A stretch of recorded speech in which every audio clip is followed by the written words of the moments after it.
Hello, VEST scholars. Welcome to Module 7's video. And again, I'll remind you to check out the other ancillary resources or the main resources for this, because there's a lot of stuff that, again, we won't talk about because we don't have time here. But we're going to focus in on the carbon cycle and its effect on how changes in the carbon cycle affect changes in ecosystems. We're going to highlight a few key ecosystems. And actually, we'll cover quite a bit, but there's a whole lot more out there, and I would encourage you to check it out on your own, and hopefully during this module you'll do that and become really curious, because it's very important stuff we're dealing with. In the background here, you see a picture of what is actually an algal bloom in Lake Erie. I spent a lot of my time growing up, I grew up in Cleveland. My aunt and uncle have a house on South Bass Island, and during this time last summer, there was a lot of nitrogen and phosphorus input into the lake from agricultural runoff, which is, of course, part of the nitrogen and phosphorus biogeochemical cycles. But inevitably, this runoff produces algal blooms, and this algae eventually becomes a part of the carbon cycle as well. So these are things that are all linked together. When you think about biogeochemical cycles, and we talk about the carbon cycle specifically, remember that all of these cycles are linked in various ways. And this is a human-derived issue here. So let's move on and explore some more specifics about the carbon cycle. Here is an example of some deforestation, which is a major carbon cycle contributor in terms of human effects. You can even see some burning going on in this particular image at the moment this was taken. This image and these are both Landsat images, which are NASA missions with the USGS. This is Landsat 8 OLI, and this is I don't remember which Landsat mission this is, but this is taken some time ago in the tropical rainforest in the Amazon, and you can see that there's a lot of habitat fragmentation and ways that the ecosystem has been affected by humans cutting down trees to build various developments. If we move on here to the next image, which is going to show a later image of the same place, again, you can look and see, especially down here, you can see the same road in the same place. It's the same image superimposed on top, and you can see a whole lot more fragmentation of the ecosystem. And all the carbon that had been sequestered within these trees is now gone. It's very likely that these trees were cut down and then burned, and all that carbon returned to the atmosphere instead of being stored in this biomass. So that's an example of how humans are, of course, adding to the carbon cycle, but on top of that, also taking away from the Earth's ability to remove and store carbon as a part of a natural negative feedback, which would be a way to fight against climate change, is to increase the strength of negative feedback loops, such as planting trees and so forth. But in this case, there's definitely a preponderance of trees being pulled out. We can see, as these sorts of things happen, of course, we can go to a place like NASA's Images of Change website, where we can go and explore some of the effects of this. So when the carbon cycle is perturbed and we add more carbon to the atmosphere, it tends to warm. So here is an exceptionally early ice melt in Greenland on June 10th, 2014. And then 2 years later, this June 15th, just 5 days later, this is what it looked like 2 years later. So clearly the ice was melting much earlier than it should have been or normally would be. And that's just one example. You can go to this website if you get a chance to and check it out. It's related to the climate.nasa.gov pages. There's a whole lot of great stuff here to look at. Some of my favorites, of course, when it comes to looking at climate change are the drying of lakes, of course, because that's an indication of drought, which is a climate-related phenomenon. Many times, drought is a natural occurrence, of course, but it's also exacerbated by anthropogenically produced or derived climate change. So here's Lake Poopó in Bolivia in 2013, and 3 years later, the lake's very nearly, actually pretty much completely gone. And all you're left with are salts afterwards, whatever salts were in the lake. Okay, well, let's get back to our main presentation and talk a little bit about the carbon cycle in general. What I've done here with this next image is actually brought in another version of the carbon cycle that you've seen several versions in prior videos and in prior modules. This one is nice. Let's just review briefly that there are sources of carbon, and there are which also sometimes double as carbon sinks. Sources of carbon are the places from which we take carbon to use it. Like, for instance, trees and forests are sources of carbon.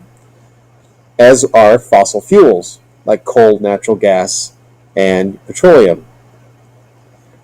Sinks are places where carbon can be stored, and the ocean serves as a sink. But fossil fuel reserves also serve as a sink. It just takes a whole lot longer to get to the sink in that case than it does to pull it out.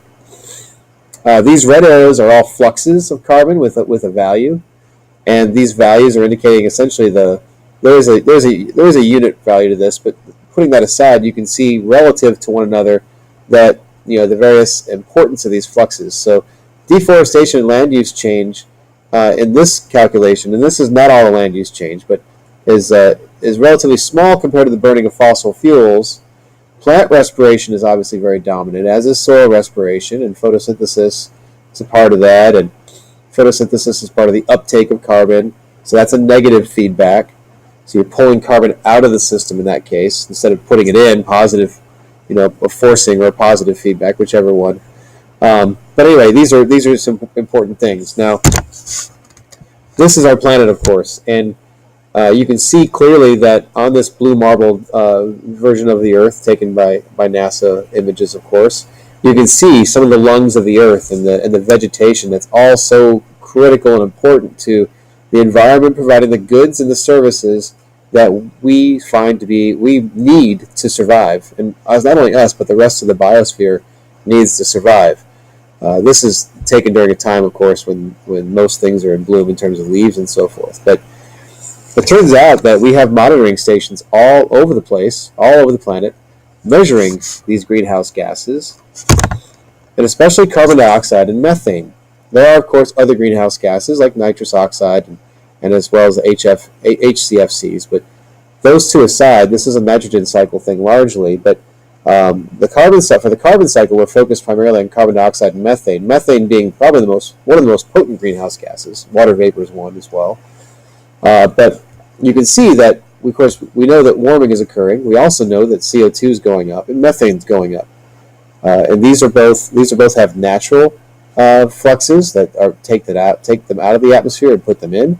But humans have been adding to this significantly, especially since 1750. But really, humans have been adding to this, some would argue, since the beginning of the agricultural revolution, the Neolithic. And there's an interesting argument out there that discusses that the idea that humans have been affecting the environment since then. So, regardless, the trajectory right now is an upward trajectory mirroring temperature. So, if we certainly care about our planet, we need to think about these things. I've outlined some of these things in circles that are yellow circles that are the more natural, almost entirely natural processes, and the red ones are not. And so the fact that the red ones are here at all, well, you do have deforestation that occurs naturally. You have forest fires, of course, but overall, when we talk about deforestation and land use change, we're talking about human activity. So in terms of adding directly to the atmosphere, the troposphere, the red circles are things that weren't there before and have upset the dynamic equilibrium. And so we're forcing more CO2 in the atmosphere, and that forcing causes temperatures to warm. And here's an example of that. So here's NASA's GISS temp mission, and it's going to be looking at, if you take an average temperature from 1951 to 1980, and you compare a span of temperatures from 1880 to 2011 in this case, against that average of 1951 to 1980, well, what do things look like? If you play this video, we go all the way back to the earliest times, 1880. We notice that temperatures are much lower than they were between 1951 and 1980. But as time progresses, you notice that the Arctic especially picks up that temperature increase significantly, and then the Antarctic shows up there as well, and then patches everywhere else. Until eventually, in the late 80s and 90s, and into the 2000s, clearly the entire globe, but especially look at the Arctic warming.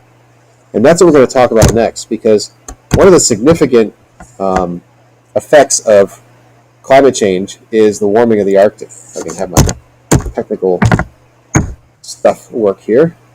Move on to the next slide. Okay, so one of the consequences of the temperature forcing, of course, are, you saw how warm the Arctic was getting, is the melting of ice. Here's another way of looking at the melting of the ice in the Arctic. We've been watching this for some time, and this is looking at older Arctic sea ice disappearing. over time. I'll play this little video clip for you. I'll probably fast forward through parts of it because it's a little longer. So this is going back in time a number of years here, and you can see the older ice is generally thicker. It's interesting to watch it flow and ebb and flow seasonally and flow around Greenland and so forth. There's a fair amount of ice there. If I move this up to about halfway through this video, you notice that dark white ice is much more diminished than it was earlier. If I keep on going, and eventually to the end of the video, you see there's very little of it left. I would encourage you to go and check out this video. You can find this on YouTube very easily. And this is in September of 2016. Now, what happens when this happens? And here's a comparison: 1984 to 2016. When this happens, of course, ice is white. Ice reflects over 90% of the light that hits it, whereas the oceans reflect absorb about that same amount. And this is a big difference. So when you melt that ice, now you've got all this ocean left, and it's absorbing energy instead of reflecting it. So you have a larger surface area of the Earth absorbing light than you did before, and less reflecting light. And that's a natural warming thing, but that's a positive feedback. So what's happening is that the CO2 and the methane being input, the extra CO2 and methane being input in the atmosphere is warming the troposphere. The warming of the troposphere is melting the ice. Melting the ice leads to less albedo, and that lowering the albedo effect ends up actually as a positive feedback into the system, and it increases the rate of the warming. And the way it does that, of course, you can watch this quick little video clip. As it melts the ice, the sun's rays are focused very intensely on the dark-colored water, whereas on the Arctic ice, the ice there, it's actually reflecting back into space. So we'll watch that little video clip again, and you can see that occur. So when you have a lot of ice, you got a lot reflecting. When you have very little ice, you have very little reflecting, and most of it's being absorbed by the water. And this is one of the reasons the Arctic is so much warmer right now. But it's also an issue of, this is why the oceans are thermally expanding and sea level is rising. So there's a lot of things that are affected, of course, by this. Sea level rise is a big deal. Now, of course, the atmosphere doesn't exist in its own little environment. It also interacts with the oceans, and the oceans are about 70% of the Earth's surface, and that's a big deal. So we do add carbon to the oceans through rivers and fluvial processes and so forth from upstream, especially with runoff and so forth, created through development. But the bigger way that oceans get carbon is actually through ocean uptake. Now, ocean loss is also a way that the ocean can give up carbon, but generally most of the CO2 we've actually emitted from factories and so forth has actually been taken up by the ocean up till now, and has absorbed most of the heat energy over the course of human development or industrial development. The trouble is that it can't absorb everything. Eventually the ocean reaches a saturation point, and then most of it goes into the atmosphere. At that point you'll have another positive feedback, and ocean loss will become a positive feedback loop into the system, and you'll get even faster warming down the road. So again, then you start reaching tipping points sooner in terms of the warming and what its effects are. Anyway, as far as ocean uptake, the problem with ocean uptake, of course, is that the more CO2 you add to the ocean, the more acidic the oceans become. Before I move to the next slide, I want to point out in Virginia, one of the big ecosystem changes that's occurring, that will occur, is that poison ivy likes our hot, humid weather, especially in the Piedmont area, and it will continue to spread to higher elevations and cooler areas of the state as the climate warms, and we're seeing that, of course. If you go hiking on Skyline Drive, you don't see much poison ivy, but if you hike down in the valley, you see a lot of it. And it used to be mainly a Piedmont thing or a coastal plain thing, but it's all over the place now. So poison ivy is an example of a one plant of many. We could talk about insects and the spreading of their range, the movements of their range, and so forth as well. We could talk about animals that are affected by what time they lay their eggs or the time that they migrate, things of that nature because of the warming climate. So there's a lot of things going on there as well. But we're going to move into the oceans briefly and talk about ecosystem change there, because as the oceans uptake the CO2 finds the bicarbonate and combines and forms a carbonic acid, which lowers the pH. Well, it's not a tremendous amount at this point, but it's a fairly decent amount. You eventually reach a point where the organisms that are normally taking up the bicarbonate can't do so anymore, or they have a harder time doing it, and you reach a place where you can no longer produce a carbonate shell. You can't produce shells. You can't build coral reefs. All right, now, And even more so, sometimes the shells even have a hard time staying intact because they want to dissolve in the lower pH water.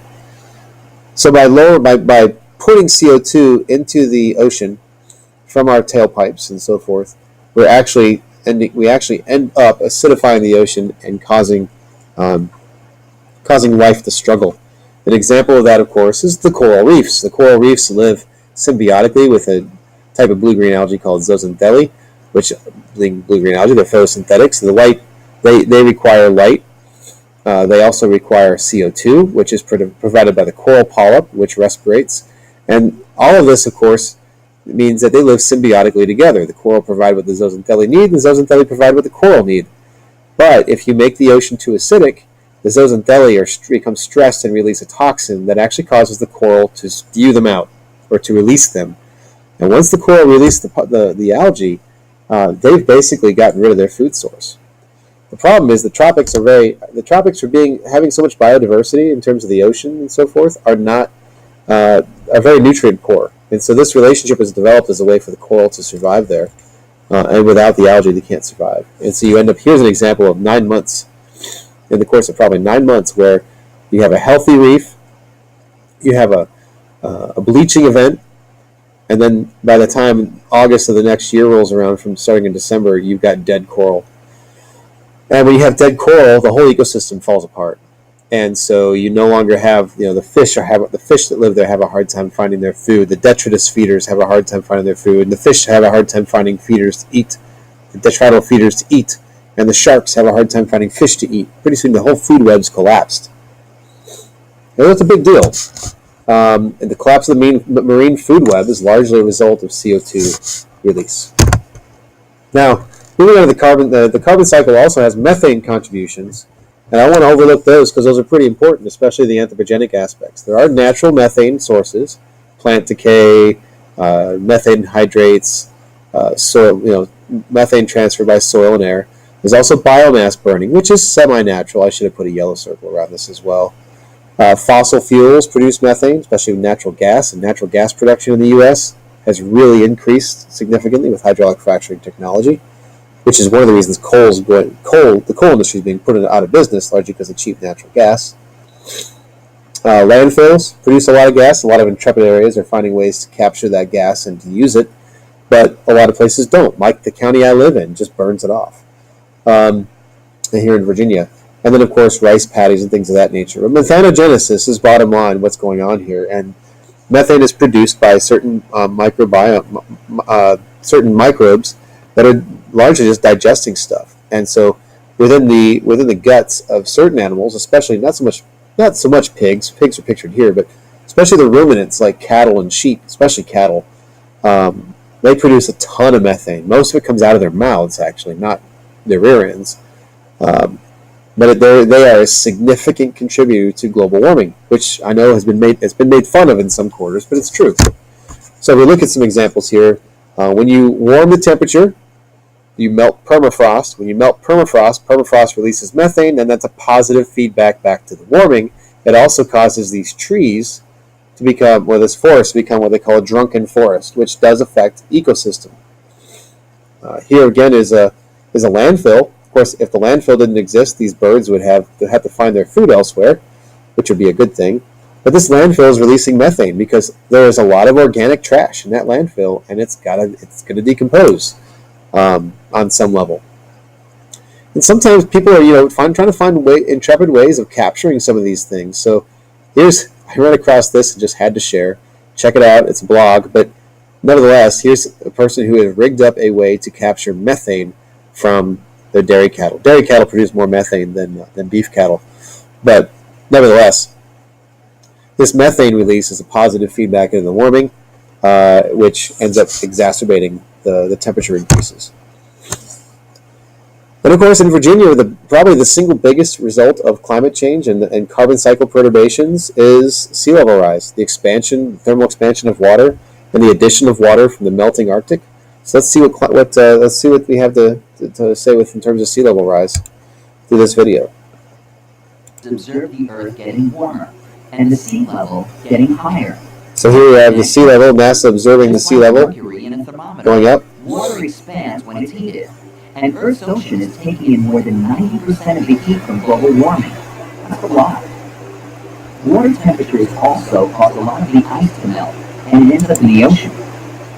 A child born today can expect the ocean to rise between 1 and 4 feet in their lifetime. In the United States alone, nearly 5 million people live within 4 feet of the local high tide level. That could mean increased flooding from storm surges. And as the ocean rises, its salt water can mix with our rivers and groundwater, which is where many people get fresh water for drinking and farming. So there's no question that sea level is rising. NASA can measure it from space, but what are we going to do about it? Some communities are taking steps to adapt, and others are working to address the cause, global warming. It's a big challenge, but hey, we've got to be up for it, because right now, good old Earth is the only planet we've got.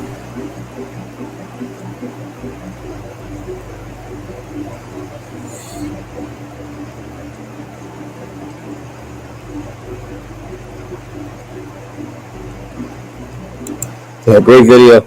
So again, places like Hampton, places like the Delmarva Peninsula are places especially where sea level rise is a concern. In fact, Wallops Island, Wallops Flight Facility, where some of you may have spent time as Space Coast scholars, is one of those places where sea level rise is a significant threat. So something to think about on the horizon. Finally, don't forget about the other biogeochemical cycles. We have the nitrogen cycle, the phosphorus cycle, and so forth. And these, of course, also have human inputs and affect climate change in their own way. So it's important to keep these things in mind. All things are related. All things are connected. All things are systems that are part of the bigger Earth system, and they affect one another. And it's important to know that you are a part of those systems. Until next time, enjoy Module 7.